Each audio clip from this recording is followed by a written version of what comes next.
OK tout le monde, on est à la page 33. On va faire un petit résumé de ce qu'on a vu aux pages 31 et 32. Donc, qu'est-ce qu'on fait pour représenter une contrainte dans un graphique? Bien, premièrement, il faut identifier les variables x et y.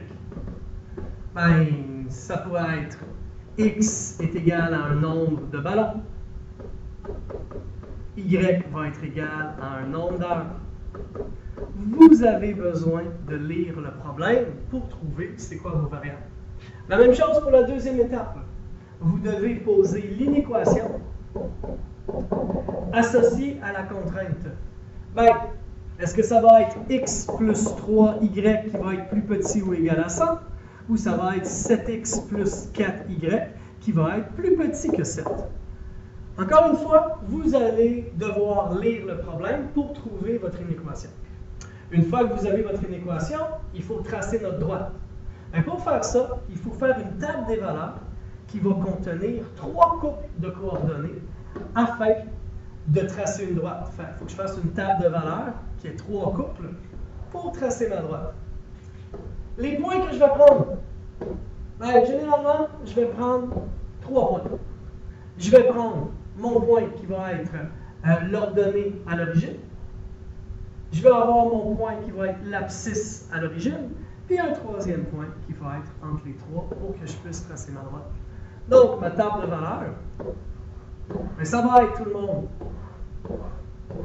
Quand x est égal à 0, ça c'est mon ordonnée à l'origine. Quand y est égal à 0, ça c'est mon abscisse à l'origine. Et mon point qui va être au milieu.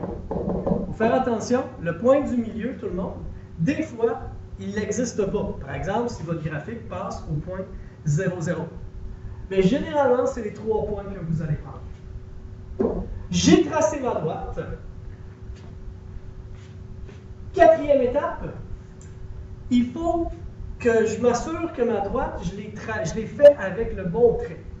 Bien, je peux avoir 2 traits.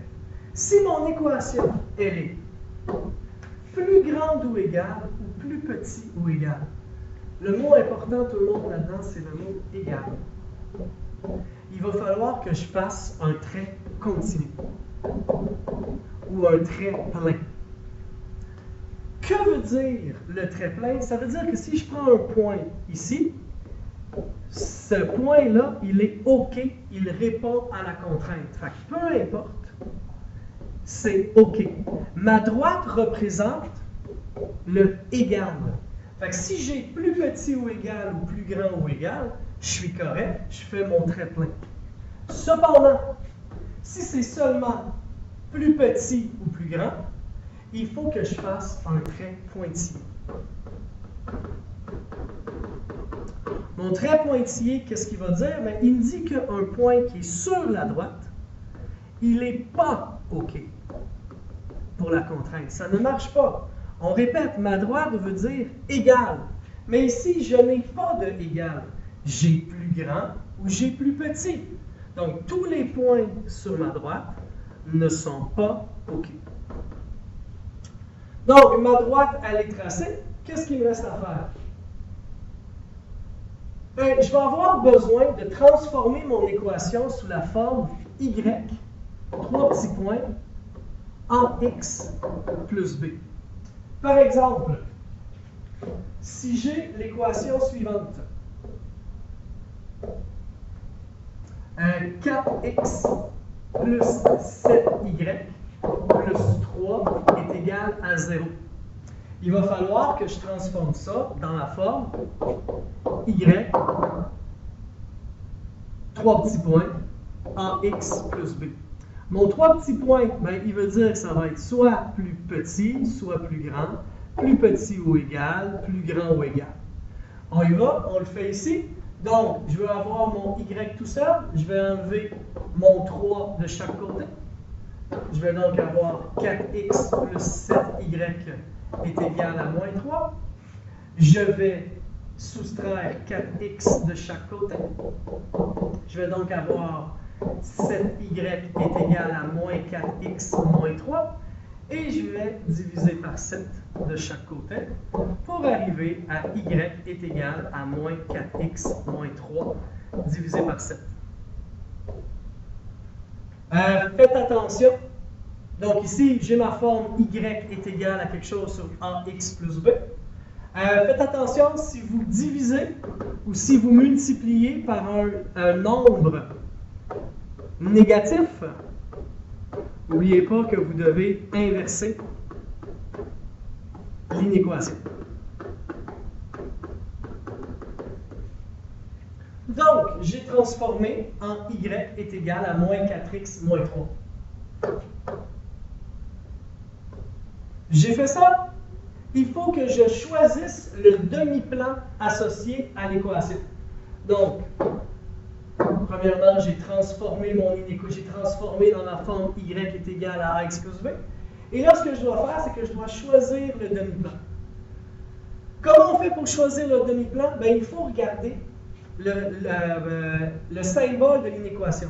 Si c'est plus grand ou égal, il va falloir tracer des flèches vers le haut, comme ceci.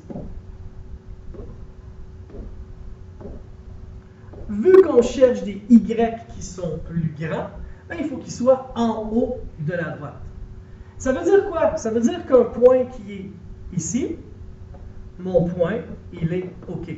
Si j'ai un point ici, mon point, il est OK. Cependant, si j'ai un point là qui se trouve en dessous, mon point, il n'est pas OK. Mais le corollaire maintenant, au lieu d'avoir plus grand, si j'ai plus petit, mais là on cherche des y qui sont plus petits. Alors mes flèches, on va les faire vers le bas.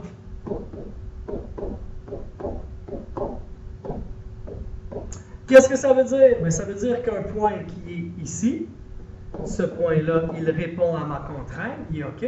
Mais un point qui est là, ici, il n'est pas OK. La même chose ici, ce point-là n'est pas OK. Et ce point-là, qu'est-ce qui est? Oups!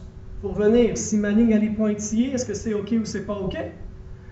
On se souvient que mon pointillé, c'est pas OK.